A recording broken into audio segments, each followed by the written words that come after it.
The walk home was a squelching, shimmering trail of shame. Each step was an acoustic announcement of her defeat. The soft squish of pond water in her cork-soled wedges. The faint tinkle of glitter dusting the pristine flagstones of the Eagle's crest-walking path. The setting sun, which she usually enjoyed as it cast a golden glow over her perfect neighborhood, now seemed to mock her, catching every single iridescent flake that adorned her person and turning her into a walking disco ball of humiliation. Her husband, Richard, was on the lanai reading a biography of a railroad tycoon. He looked up as she slid the glass door open, his eyes widening almost imperceptibly behind his reading glasses. Richard was a man who had built a life on avoiding conflict. His primary emotional state was a placid neutrality. He took in her appearance, the glitter-matted hair, the streaks of brown goo, the overwhelming stench that preceded her like an honor guard of decay. He blinked slowly. "Rough day at the board meeting?" he asked, before wisely retreating behind the pages of his book. Karen didn't answer. She marched past him, through the immaculate bejoned white living room, and straight to the master bathroom, a sanctuary of Italian marble and brushed nickel. There, under the unforgiving glare of the vanity lights, she saw the full extent of the horror. She looked like she had been tarred and feathered by a flock of flamboyant, incontinent peacocks. The shower that followed was an epic battle. The stench, a stubborn molecular-level assault, required 3 rounds of clarifying shampoo and an entire bar of exfoliating soap. But the glitter was a different kind of enemy. It was a legion. For every 1,000 flakes she washed down the drain, 10,000 more would appear, emerging from her scalp, her ears, the folds of her skin. It was a glitter hydra. For every speck conquered, 2 more took its place. When she finally emerged, raw-skinned and exhausted, wrapped in the fluffiest of her Egyptian cotton towels, she could still see them, tiny, defiant pink stars twinkling on her forearms, nestled in her hairline. They were Jedediah Stone's mocking little emissaries, and they had successfully infiltrated her fortress. That night, sleep offered no escape. She dreamt she was on trial, with Judge Judy presiding. The entire gallery was filled with stoic, bearded farmers who all looked exactly like Jed. Barry from the HOA board was the prosecutor, and he presented Exhibit A, her pantsuit, now stiff as cardboard and sparkling under the courtroom lights. Judge Judy slammed her gavel, which made the sound of a banjo, and sentenced her to be moderately dampened for eternity. She awoke before dawn, the phantom twang of the banjo still ringing in her ears. The humiliation had curdled overnight, solidifying into a cold, dense nugget of pure rage. Her initial strategy of direct confrontation had been a catastrophic failure. Her attempts to use the HOA's authority had been met with greasy contempt. Jedediah Stone was immune to her established methods of control. He operated outside her system. Therefore, she concluded, as she sat in her silent, gleaming kitchen, sipping her single-origin coffee, she would have to destroy him with a system he couldn't ignore. Not the limited parochial power of the Eagles Crest HOA, but the vast, labyrinthine, and inescapable power of the county government. Her mission had changed. She was no longer just an HOA president enforcing an aesthetic code. She was a citizen investigator, a guardian of public welfare, a crusader against rural blight.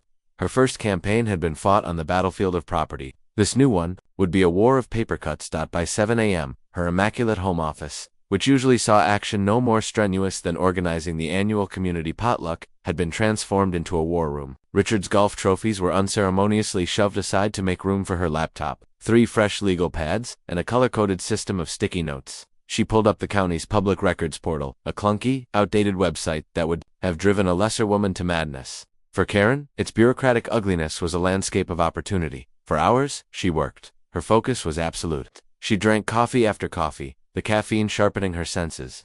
The world outside her window, the chirping birds, the gentle whir of the pool filter faded away. There was only the screen, the endless scroll of data, and her burgeoning sense of righteous purpose. She started with the county assessor's GIS map, a satellite view of the entire valley overlaid with property lines. She located Jed's parcel, a sprawling green anomaly pressed against the neat geometric grid of her own community. She zoomed in, her eyes scanning every pixel. There was the house, a simple farmhouse. There was the offending red barn. And then she saw it. Tucked behind the barn, partially obscured by a stand of tall pine trees, was a large, messy-looking area. It was a chaotic jumble of shapes and colors. Piles of what looked like rusted metal, stacks of old barrels, the skeletal remains of defunct machinery. It wasn't a farmyard. It was a scrap heap, a junkyard. Her heart began to beat faster. A flicker of triumph ignited within her. A junkyard wasn't just ugly. It was a potential environmental hazard. It was a zoning violation of the highest order. Jed's property was zoned AG7, agricultural An unlicensed salvage or scrap operation was strictly commercial, and more than that, it was industrial. "Got you," she whispered to the screen, a thin predatory smile gracing her lips. But she needed more. She couldn't just report an ugly pile of junk. She needed an unassailable legal pretext to get officials onto his property. Trespassing again was out of the question. She could still feel the phantom stickiness of the pond water. Her eyes traced the property lines on the map, the thin blue lines that separated the world of law and order from Yet's domain, and then she found her key. Dotted was a faint dotted line, almost invisible, labeled CPEs, 1928. It started at the old county road on the far side of Yet's land, cut directly across his property, passed within 50 feet of the Red Barn and the junkyard, and terminated right at the edge of Eagle's Crest, CPE's cart path, easement, a relic from a time before paved roads. A legal rights-of-way for public passage that had likely not been used in half a century, but according to the county's own records, it had never been legally vacated. It was still active. It was a public corridor running straight through the heart of her enemy's territory. The plan came to her then, fully formed and brilliant in its simplicity. She wouldn't be a trespasser. She would be a citizen exercising her right to traverse a public easement, and while on that public easement, she would happen to observe a significant environmental and zoning violation, which she, as a civic-minded individual, would be duty-bound to report. It was flawless. It was legal. It was war. She spent the rest of the day drafting her complaint.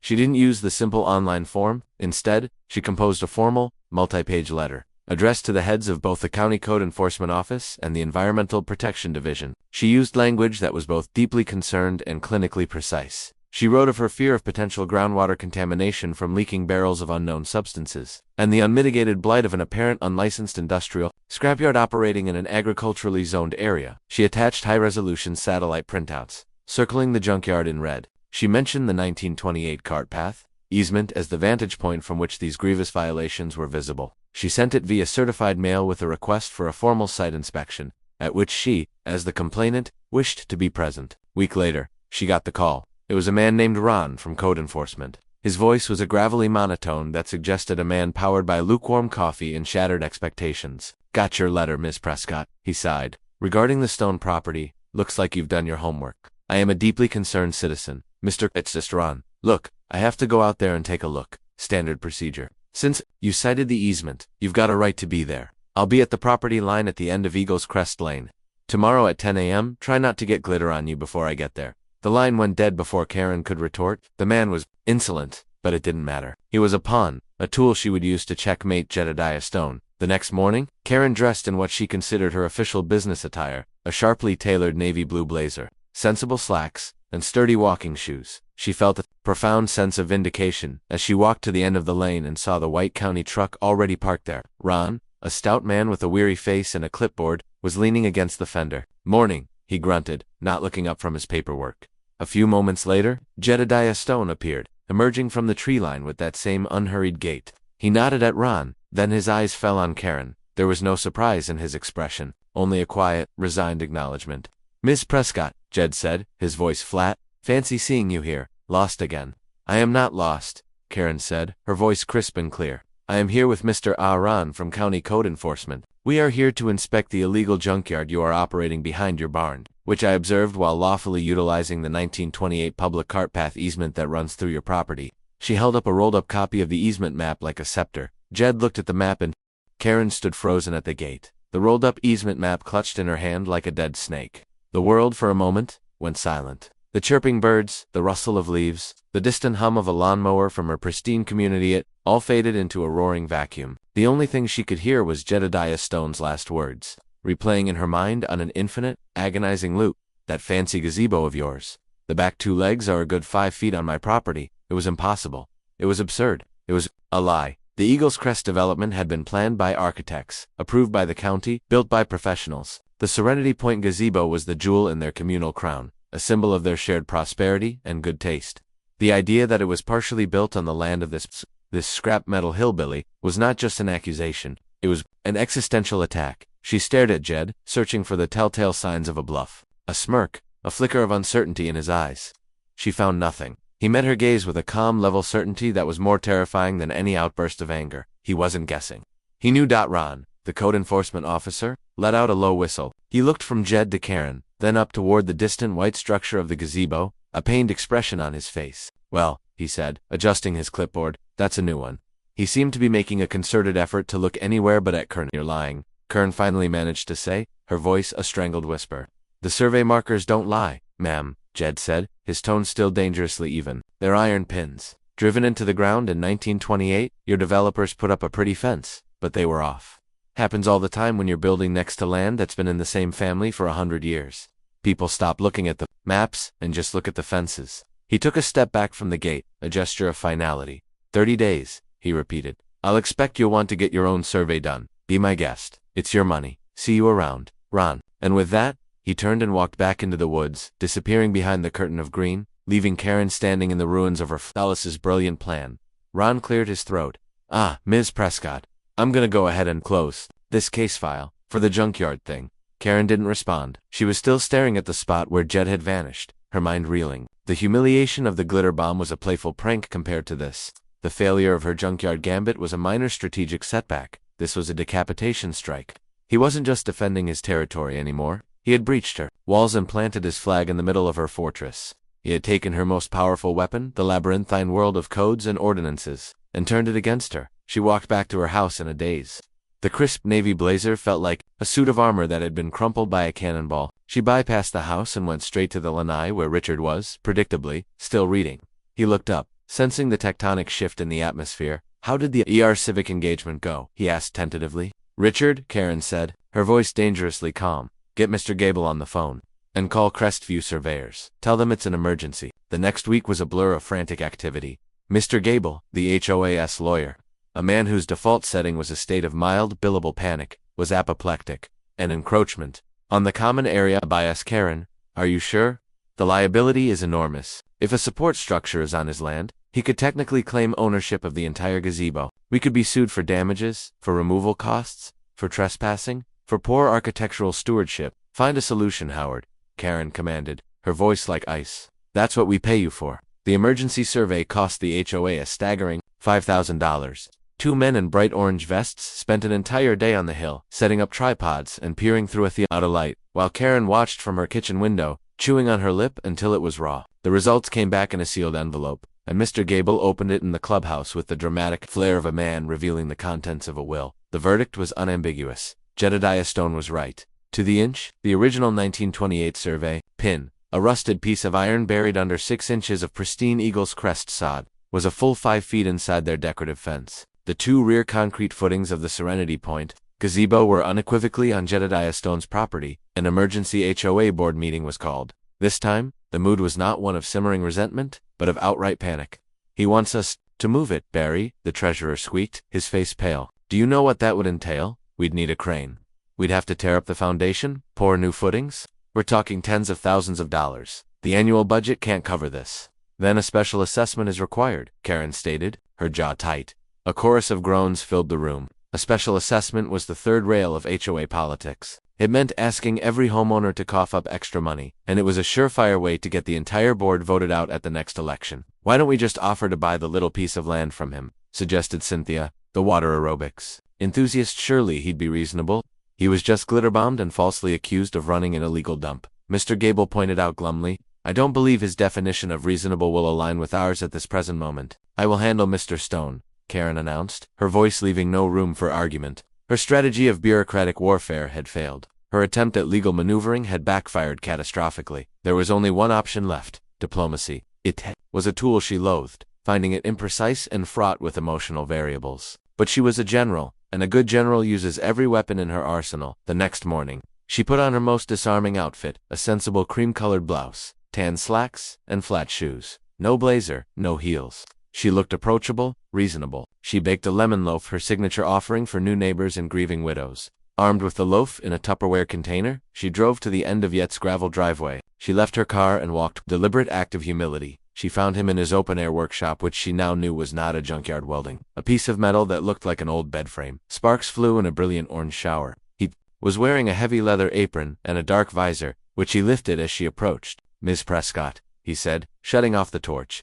The sudden silence was heavy. To what do I owe the pleasure? Did you bring another government official with you? I came alone, she said, holding up the Tupperware like a white flag. I brought you a lemon loaf. Jed stared at the container, then at her face. He didn't smile, he just waited. Mr. Stone, Jedediah, she began, forcing a warmth into her voice that felt foreign and sticky. It seems there has been a series of misunderstandings between us. I am willing to admit that perhaps my initial approach was overly zealous. You sixed the county on me after you got caught trespassing on my land because you didn't like the color of my barn," he stated, his voice a flat recitation of facts. "That's not zealous, ma'am. That's just mean." Karen winced. The truth, when stated so plainly, had a painful sting. "Be that as it may," she pressed on, "we find ourselves in a mutually inconvenient situation regarding the gazebo. Our survey confirms your claim. An unfortunate mistake by the developers years ago." She placed the lemon loaf on a clear spot on his workbench. "The HOA board has authorized me to make you a generous offer. We will pay you $10,000 for the 20-square-foot parcel of land that the gazebo encroaches upon. It's more than fair market value. It saves us the enormous expense of moving the structure, and it compensates you for your trouble." She smiled, a tight, practiced smile she used for difficult negotiations. It was a good offer, a great offer. It was the smart play for everyone. Jed picked up a wrench and tapped it thoughtfully against the workbench. The rhythmic clink was the only sound. He looked past her, toward the hill. "That gazebo," he said softly. "You call it Serenity Point. My granddaddy called that hill Buzzard's Roost. He'd sit right there, on a log, and watch the turkey vultures circle. In the evenings, said it was peaceful." He looked back at her. "You people came in and you didn't just build houses. You scraped the land clean. You flattened the hills you didn't like, and you named the ones you'd kept after eagles and crests and things that were never here. You put up a fence on my land and then sent me angry letters when the view from the gazebo you built on my land wasn't to your liking." The wrench stopped tapping. "The land's not for sale," he said simply. Karen's smile evaporated. "Excuse me, not selling it. Not for $10,000, not for $100,000. That little piece of ground is worth more to me than your money. That's insane." She sputtered, her diplomatic facade crumbling. "It's a patch of dirt. What could it possibly be worth?" Jet's eyes hardened. "It's worth the principle, Ms. Prescott. You wanted to teach me a lesson about rules. Well, the lesson is this. Rules cut both ways. You have." He glanced at a calendar hanging on a nail. 22 days left to move your gazebo off my land. "Now, if you'll excuse me, I have work to do." He lowered his welding visor, and with a roar and a shower of sparks, the conversation was over. Karen stood there, the smell of burnt metal and the 22-day countdown had begun, and each sunrise felt like the tick of a doomsday clock. The atmosphere in Eagle's Crest had soured, the usual placid contentment curdling into a mire of anxiety and blame. The Serenity Point gazebo, once a source of communal pride, was now a monument to their collective folly, a $10,000 white elephant straddling the border of their humiliation. Karen's reign as the unshakable matriarch of order was, for the first time, showing cracks. The emergency board meetings became nightly affairs, held under the fluorescent lights of the clubhouse, which now felt less like a community hub and more like a bunker. The board, once her loyal rubber stamp, had become a den of mutiny, a special assessment of $500 per household. Barry sputtered, his face the color of a ripe plum. "Karen, they'll string us up from the exposed rafters of that half-on half-off gazebo. My wife saw Brenda from lot 42, sharpening a garden trowel and glaring at our house this morning." "Then what do you propose, Barry?" Karen snapped, her patience worn to a single frayed thread. "That we simply cede our primary community asset to him. That we allow this farmer to dictate the terms of our existence. We could apologize again," Cynthia offered meekly, "maybe with a bigger cake, or a gift basket. The one from Posh Petals has a lovely artisanal cheese selection." "He rejected my lemon loaf, Cynthia," Karen thundered, slamming her binder on the table. The sound echoed in the tense silence. "He is not a man to be swayed by baked goods, or brie. He is engaged in asymmetrical warfare." She could feel their confidence in her waning. Their fear was making them weak. They saw a problem to be solved with money, or apologies. She saw an enemy to be vanquished. Her previous strategies had been too conventional. She had met him on the battlefield of property law, a terrain he knew better than she did. She needed to change the battlefield. She needed to attack not his land, but his life. The seed of the new plan was planted late one night, as she stared out her window at his property. A dark, inscrutable void next to her brightly lit, orderly world. What did he do over there? He farmed, presumably. And he made those sculptures. Her mind flashed back to the clearing, to the impossible beauty of the metal stag. They were magnificent, too magnificent to be a mere hobby. No one creates art like that just to hide it in the woods. He had to be selling them, and if he was selling them, he was a business operating on land zoned exclusively for agriculture, an unpermitted, undeclared, tax-evading commercial enterprise. It was the junkyard theory all over again, but this time it would be irrefutable. A zoning violation of that magnitude wasn't a fine, it was a cease and desist order. It could lead to liens, asset seizure, a forced shutdown of his entire artistic operation. It was a clean, legal, and utterly devastating line of attack. But she needed proof, hard proof, a witness, a sales receipt, a canceled check. An idea, cold and brilliant, and terrible, bloomed in the dark corners of her mind. If proof did not exist, she would have to manufacture it. She would not merely discover his crime, she would create it. She would commission a sculpture. She would entrap him. It was a line she had never considered crossing before. Her entire worldview was based on the enforcement of existing rules, not the fabrication of new infractions. But Jedediah Stone had pushed her past her limits. He had humiliated her, threatened her community, and rejected her peace offering. He had turned her own rulebook against her. In her mind, this wasn't a crime. It was a necessary counterintelligence operation. She couldn't do it herself, of course. He would recognize her instantly. She needed a proxy, an agent. Her eyes fell on Richard, asleep in their bed, a faint, contented snore escaping his lips. He was perfect. He was unassuming, unknown to Jed, and most importantly, under her command. The next morning, over breakfast, she laid out the plan. Richard listened, his fork full of cantaloupe hovering midway to his mouth, his expression shifting from his usual placid neutrality to one of abject horror. "You want me to do what?" he whispered, as if saying it louder would make it more real. "Karen, that's dishonest. It's entrapment. It's something they do on police shows right before the case gets thrown out of court." "Don't be so dramatic, Richard," she said, her tone brisk and dismissive. "It's a simple business transaction. We are acting as discerning art patrons. We need a cover story. We're commissioning a piece for our fictitious beach house in the Carolinas. A large-scale work. Something equestrian. We don't have a beach house. That's why it's fictitious. Richard, do keep up," she sighed. "You will call him. You will express profound admiration for his work. Tell him a friend of a friend saw it. You will arrange a meeting. You will offer him a substantial deposit. I will procure a cashier's check. Once he accepts that check, we have him. His signature on the back is the nail in his coffin." Richard looked physically ill. "I can't do it, Karen. I'm a terrible liar. I get hives when I have to tell. A telemarketer? I'm busy." Karen's eyes narrowed. "Richard," she said, her voice dropping to a low, dangerous octave he hadn't heard since he'd suggested they buy a non-matching ottoman 10 years prior. "This man is threatening to dismantle our community, piece by piece. He is holding our $10,000 gazebo hostage. He has made me a select. Are you going to let him win, or are you going to put on your big boy pants and make a phone call?" The ensuing scene was a masterclass in domestic coercion. Karen wrote a script on a legal pad. She drilled Richard on his lines. She stood over him as he dialed Jed's number, which she had found listed under Stone & Sons Feed Supply, a business that hadn't existed for 30 years. "It's ringing," Richard hissed, sweat beading on his forehead. The call was answered on the third ring. Jed's voice rumbled through the speakerphone. "Ah, yes. Hello, Mr. Stone," Richard began, his voice an octave too high. Karen jabbed a finger at the script. "My name is Richard Prescott, and I am an art enthusiast." Karen buried her face in her hands. There was a long pause on the other end.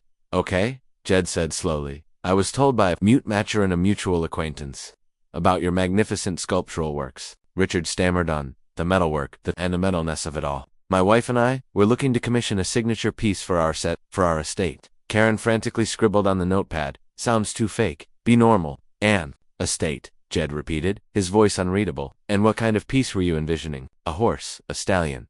Richard yelped, then caught himself. "A life-size stallion, in a triumphant pose. For the gardens of our coastal property." Another pause. Karen held her breath. This was the moment of truth. "I don't usually do commissions," Jed said, "but a stallion, that sounds like a challenge. I tell you what, I'm busy this week, but I can meet you Saturday morning, 10 o'clock, at the gate to my property. We can talk then." The line clicked. Dead Richard slumped back in his chair, looking as if he'd just run a marathon. Karen, however, was electric. "He took the bait," she whispered, a fierce, triumphant glint in her eyes. "He's greedy. I knew it." Saturday arrived, a bright, clear morning that felt pregnant with possibility. Karen watched from the Serenity Point gazebo, her powerful, bird-watching binoculars trained on the gate at the bottom of the hill. She had a direct line of sight. She was the general on the ridge, watching the battle unfold. Richard, looking deeply unhappy in a linen shirt she'd picked out, trudged down the path. In his jacket pocket was a cashier's check for $5,000. He reached the gate just as Jed emerged from the trees. Even from a distance, Karen could feel the tension. She watched as Richard, gesticulating awkwardly, began his pitch.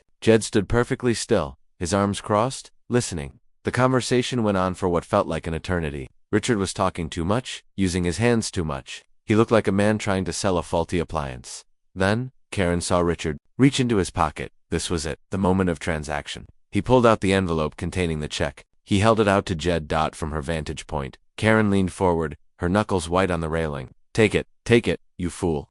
Take the money and your fate is sealed."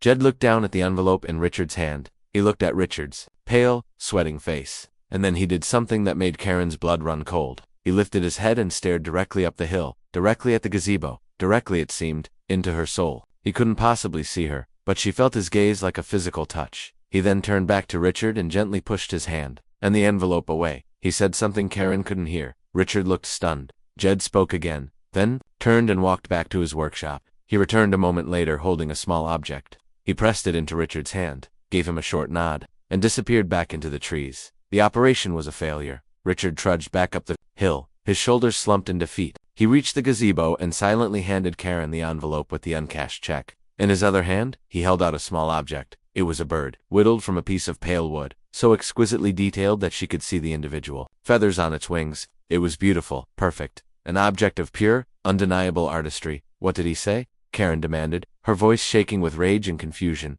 Richard swallowed hard. The small wooden bird sat on the polished granite of Karen's mantelpiece. It was nestled between a minimalist crystal vase and a framed photo of her and Richard on a cruise to Alaska, two icons of her curated, orderly life. Yet the bird, small and unassuming as it was, dominated the space. It was an alien artifact, a splinter of the wilderness embedded in the heart of her sterile sanctuary. Every time her eyes landed on it, she felt a fresh wave of impotent rage. It was a peace offering that offered no peace. It was a symbol of her utter, comprehensive defeat. The 14-day countdown on the gazebo had become the rhythm of her life. Each tick of the grandfather clock in her hall was a countdown to her public dethroning. Her authority, once as solid and unquestionable as the foundations of her home, was now crumbling. Phone calls to her fellow board members were met with clipped, evasive responses. Her neighbors, who once greeted her with fawning respect, now offered tight, thin smiles before hurrying away. She was an admiral whose crew had lost faith, adrift on a sea of their disapproval. With a storm of her own making on the horizon, the breaking point in her own home came on a Tuesday night. Richard, who had been uncharacteristically quiet and distant since the failed entrapment mission, finally spoke. "I think you should call him, Karen," he said, not looking up from his biography of a different industrialist. "Call who?" Karen asked, though she knew perfectly well. "Jedediah Stone," Richard said, closing his book with quiet finality. "Call him, apologize, genuinely ask him what it would take to make this right. No tricks, no schemes. Just talk to him." As a person, Karen stared at him, aghast. "Have you lost your mind? That would be surrender. It would be admitting defeat." "What do you call this, then?" Richard asked, his voice infused with a weariness she had never heard before. He gestured around the room, at the tense silence, at the wooden bird on the mantel. "Victory. This obsession is consuming you. Karen, you haven't talked about the garden club or the charity gala in weeks. All you talk about, all you think about, is him. You look at his property through those binoculars more than you look at me. This isn't about a barn anymore. I don't even know what this is about, but it has to stop. It is about the preservation of order," she insisted, her voice rising. "It's about showing that there are consequences for flouting the rules." "Then what's the consequence for us?" Richard retorted, his voice rising to meet hers. "A $500 special assessment on all our neighbors, the loss of our community's centerpiece. A husband who's afraid to talk to his own wife because she might try to enlist him in a federal crime. He's not the one destroying Eagle's Crest. Karen, you are." The accusation hung in the air, stunning Karen into silence. Richard had never spoken to her like that in 25 years of placid marriage. It was the ultimate betrayal. Her own husband was siding with the enemy. She turned and walked out of the room, the chasm between them wider than the property line that had started it all. Isolated and paranoid, her mind worked feverishly. If her allies had abandoned her, and her strategies had failed, it was because she was missing a crucial piece of intelligence. Jedediah Stone was not acting alone. He couldn't be. A simple farmer, a folksy artist, did not possess this level of strategic acumen. He had a weakness. He had a secret. And if the system wouldn't reveal it, she would have to uncover it herself. Her new campaign began not with a bylaw but with an overnight delivery. Driven by a desperate, frenzied energy, she had spent hours online, plunging into the shadowy world of consumer-grade espionage. The box that arrived contained her new arsenal, a quadcopter drone with a high-definition camera and a 1-kilometer range, and a parabolic long-range listening device that promised to amplify whispers up to 300 yards. She was no longer an HOA president. She was an intelligence agent. Her base of operations was, poetically, the gazebo. It offered the perfect vantage point. The following afternoon, under the guise of inspecting the unpermitted encroachment, she set up her equipment. The drone was her eye in the sky. After a clumsy, near-disastrous first flight that saw the drone nearly decapitate a decorative cherub on Cynthia's birth bath, Karen got the hang of it. She sent it soaring high above the trees, a silent predator, over Jed's domain. The live feed on her tablet was crystal clear. She saw him tending a large vegetable garden, his movements slow and methodical. She saw him feeding a small flock of chickens near a coop that was, she noted with a fresh spike of indignation, painted an unapproved shade of forest green. She watched him in his workshop, welding, grinding, bringing his metal beasts to life. She spent hours watching him, searching for something: a clandestine meeting, a buried container, a secret antenna, anything to explain his uncanny foresight. She found nothing, only the maddeningly peaceful, infuriatingly normal rhythms of a man at home on his land. The surveillance, meant to uncover his secrets, only deepened the mystery. Frustrated, she turned to her other toy, the listening device. It looked like a small satellite dish attached to a pair of headphones.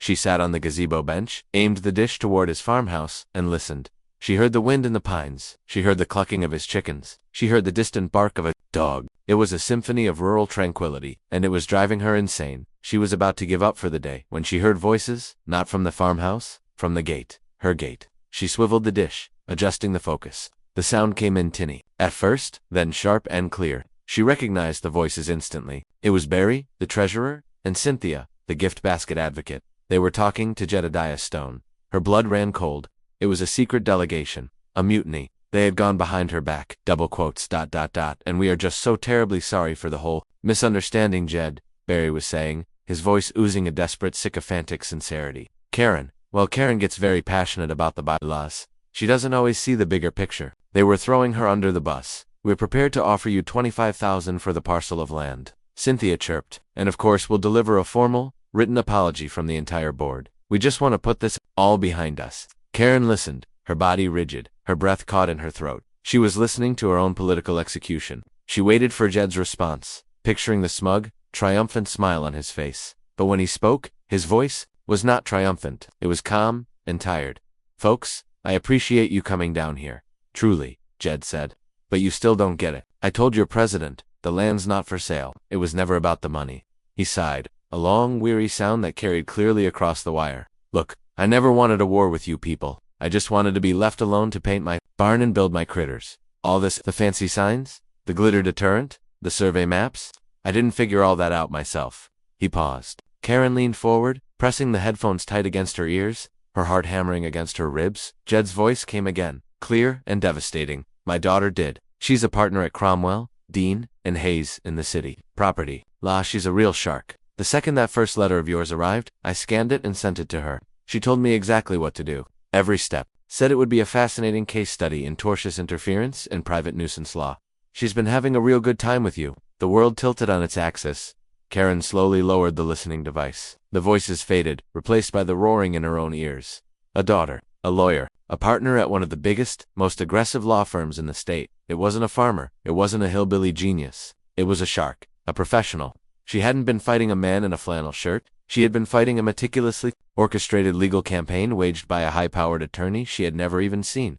Every move she had made, every trap she had laid, every brilliant strategy she had conceived had been anticipated, analyzed, and countered by a legal expert. She hadn't been playing chess against a folksy artist. She had been a mouse in a maze designed by a master. She looked from the listening device in her lap to the whittled bird on her mantelpiece, now visible through her living room window.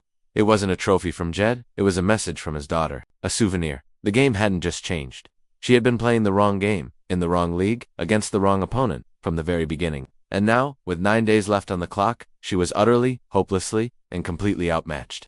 Karen sat on the bench in the Serenity Point gazebo, the expensive listening device lying inert beside her like a fallen crown. The world, which she had always seen in the crisp, defined lines of bylaws and property maps, had dissolved into a terrifying, incomprehensible blur. Jedediah Stone was not her adversary.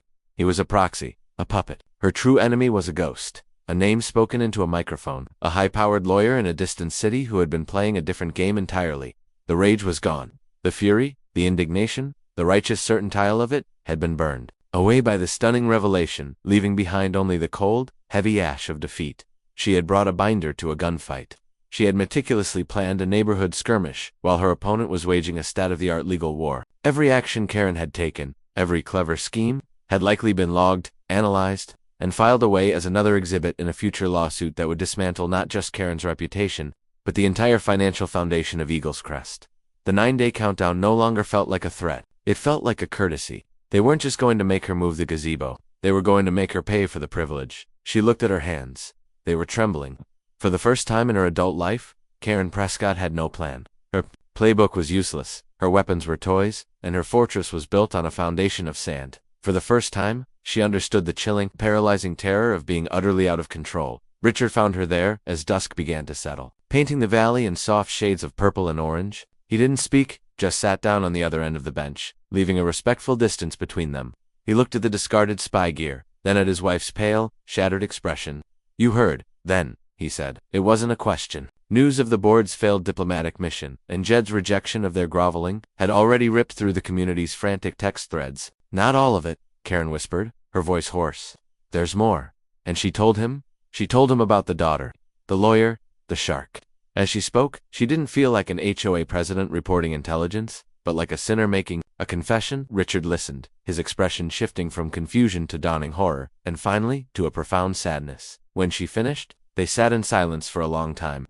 The lights of Eagle's Crest began to twinkle on below them, a perfect grid of manufactured order. "So what do you do?" Richard finally asked, his voice gentle. "When you've lost?" The question hung in the air. The old Karen would have never countenanced it. The old Karen would have found a new angle, a new weapon, a new line of attack. But the old Karen was gone, incinerated in the audio feed of a parabolic microphone. "I suppose," Karen said, the words feeling alien on her tongue, "you surrender." The next morning, Karen Prescott did something she had never done before. She walked toward Jedediah Stone's property with no agenda, no scheme, no weapon, and no lemon loaf. She came empty-handed and heavy-hearted. She stopped at the rusty gate, the place where she had been confronted, where she had been outmaneuvered, where she had been defeated time and again. She simply stood there, waiting. After a few minutes, he emerged from his workshop, wiping his hands on a rag. He saw her and stopped. He looked at her face, and for the first time, she saw no amusement in his eyes, no weary tolerance. She saw only a quiet, solemn acknowledgement, the look one soldier gives another across a battlefield after the fighting is done. Without a word, he walked over and opened the gate. He led her not to the workshop, but to two simple wooden chairs. Near his vegetable garden, he sat, and gestured for her to do the same. Karen took a deep breath. "I heard about the board's visit," she began. "Figured you might have," he said. "I also heard about your daughter," she added, forcing herself to meet his gaze. A flicker of something pride perhaps crossed his face. "She's a smart girl, takes after her mother." "You've won," Karen said, the two words costing her more than any special assessment ever could. "The gazebo, the barn, all of it. You've beaten me. I surrender. Just tell me what you want. A payment, a public apology, a contract promising I'll never look in this direction again. Just name the terms." Jed leaned back in his chair and looked at his land, at the red barn that had started it all. He was silent for a long time. "I don't want your money," he said finally, "and I have a feeling a written apology from you wouldn't be worth the paper it's printed on." He looked back at her. "But I do have terms." Karen braced herself. "First," he said, pointing toward the barn with the rag, "you're going to help me repaint that barn. The whole thing, same color. We'll start tomorrow." Karen blinked. "You want me to do manual labor?" "I want you to help fix the thing that you decided was broken," he said simply. "Second, that gazebo stays where it is. It's a nice spot to watch the vultures. But that fence," he gestured to the decorative barrier that separated their worlds, "comes down. The whole stretch that's on my land. I want to be able to walk to Buzzard's Roost without having to go around." Her mind reeled. He wasn't punishing her. He was redrawing the map. "And third," he said, his eyes locking onto hers with a new intensity, "you're the president. You love bylaws, so you're going to call a meeting, and you're going to add an amendment to the Eagle's Crest covenants. You're going to write it yourself. It will state that Parcel 7B, the Stone Farmstead, is permanently and irrevocably exempt from all current and future aesthetic ordinances of the HOA in perpetuity. You will use your system to grant me my freedom, permanently."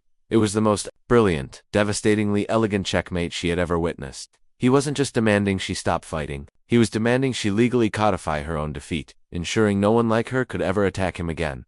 The fight was gone. In its place was a strange, hollowed-out emptiness that almost felt like peace. "Okay," she said softly. "I agree to your terms." The days that followed were surreal. The fence came down, removed by a bewildered HOA-funded crew, under Yet's quiet supervision. And Karen, dressed in old clothes she hadn't worn in years, found herself standing beside Jedediah Stone, a paintbrush in her hand, a 5-gallon bucket of defiant fire engine red paint at her feet. They worked mostly in silence. The only sounds the scrape of their brushes against the old wood and the clucking of the chickens. It was awkward, humbling, and strangely therapeutic. With every stroke of the brush, she felt like she was painting over her own arrogance. She was tired, her muscles ached, and she had paint in her hair. But she hadn't thought about a bylaw in 48 hours. On the second day, Jed handed her a cold bottle of water. "You're getting the hang of it," he said. It was the first compliment he'd ever given her. The amendment passed at a stunned, silent HOA meeting. Karen announced it not as a defeat, but as a permanent accord to ensure community harmony, her voice flat and devoid of its usual fervor. The war was over. Weeks later, a new quiet had settled over Eagle's Crest. The gazebo remained, now accessible from two sides. The red barns stood, brighter and bolder than ever, a monument to a hard-won truce. Karen and Richard were talking again, their conversation slowly moving from the weather to tentative plans for the future. Karen had even started pulling weeds in her own neglected flower beds. One Saturday afternoon, she was outside when she saw a car pull up Jed's long driveway. It wasn't a pickup truck. It was a sleek, black German sedan that gleamed in the sun. A woman in a razor-sharp, dark gray business suit emerged. She was tall and poised, with a phone pressed to her ear. She was the picture of urban power, an alien in this rural landscape. Karen instinctively froze. It had to be her. The daughter? The shark. The woman walked toward the farmhouse, still talking on the phone. Her voice was too low to hear, but her posture radiated an unnerving confidence. She paused, turning her head slightly to survey the whole of Eagle's Crest, spread out below her. She looked at the gazebo, the neat rows of houses, the clubhouse. Then, her eyes seemed to find Karen's house. A slow, calculating smile spread across her face. It was not a warm smile. It was a smile of assessment, of opportunity, of prey identified. She said something into her phone, laughed a short, sharp laugh, and then turned and disappeared inside Jed's house. Karen stood motionless, a cold dread creeping up her spine. That had nothing to do with red barns or HOA bylaws. The truce she had brokered was with the father, but she knew with a certainty that chilled her to the bone that the war with the daughter had not even begun. And this time, it wouldn't be about aesthetics. It would be about everything else.